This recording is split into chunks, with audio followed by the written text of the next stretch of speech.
Now that we've got our virtual network built and we're in a region that actually supports multiple availability zones, we're ready to build some web servers here. So in the portal, let's go over to create a resource. I'm just going to use the Ubuntu 18.04 virtual machine image for this.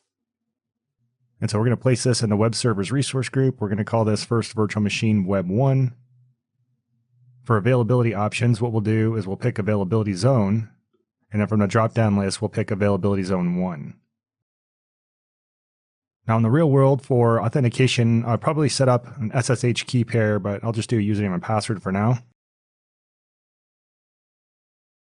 And then we'll scroll down, go next, take a look at the disk configuration. That looks good. Go to networking. As you can see here, it's already picked up on the fact that we have a web servers VNet that we built in the last video. And what I'm going to do for public IP is just set this to none, because eventually we're going to have a Azure load balancer that's internet facing. There's no need to have a public IP address resource on these individual servers sitting behind the load balancer. For the network security group, I'm going to say this should be an advanced configuration, and I'm going to pick my existing network security group that I already built. And then we'll click on next. These settings look good. And we'll hit next. And I don't need anything else here. So we'll go ahead and review and create. And with validation passing, we'll go ahead and hit the create button to start the initialization and the deployment of this virtual machine. Now, while that deployment is underway, let's go back and create another resource. Again, we'll do Ubuntu Server 18.04. We'll use that image. This virtual machine will be called Web 2. And you can probably guess what I'm going to do here. I'm going to pick availability zone, and this time I'm going to pick availability zone 2. So we'll scroll down. We'll configure this server in the exact same way as the first server, same username and password. We'll click on next. On the networking screen here, we'll disable the public IP. And for the network security group, we'll use the one that we built in the last video and then the one that's configured for the first server. And everything looks good there. So we'll review and create. And then we'll click on the create button. So let's give both these servers a couple seconds to boot up here, and then we'll take a look at one more thing. All right, and after just a minute or so here, both of those virtual machines are built. So let's go to the first resource here. This is server 1. So we can see the computer name is web 1. We can see this is in availability zone 1.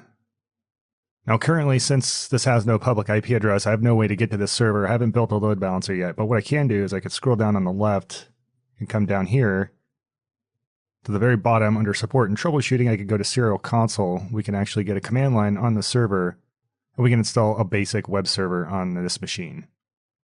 And once this is connected, I'm going to go here to the gearbox. I'm going to make the text size a little bit bigger so we can read what's going on here. Hit the enter key. Now it's asking for a web login, so I'll log in, or the login for web 1. So it's going to be sysadmin, and then the password I configured when I created the virtual machine. And so now we're connected to web 1, so I'm going to sudo up. I'm going to clear the screen here, and then what we'll do is an apt-get install Apache 2. We'll do a -y to accept any prompts here.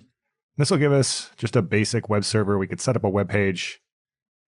We can make sure that we can get to the web page through the load balancer. And now that the installation is done, let's clear the screen. And we'll do an ls on var www/html directory. We can see there's an index.html file in there. So let's go ahead and remove that. Make sure we put on /index.html. And then what we'll do is we'll just create a new index.html. So I'll use the nano editor to create a new index.html. And in there, what we'll do here is just put a header tag, and we'll say this is web 1. And so typically when we build a load balance web application, we want the same application code on every server. But in this case, I want to make sure the load balancer is doing its job and I'm getting routed to both servers. So I'm going to do this.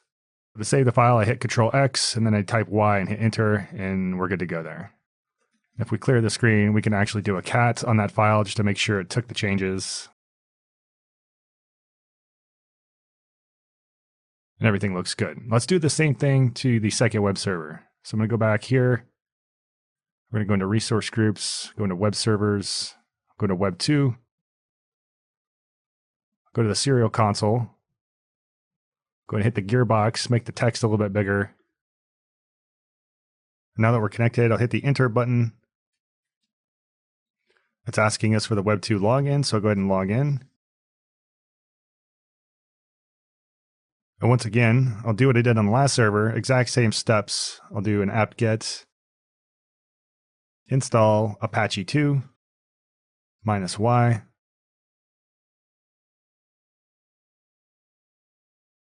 And with that complete, I'll clear the screen.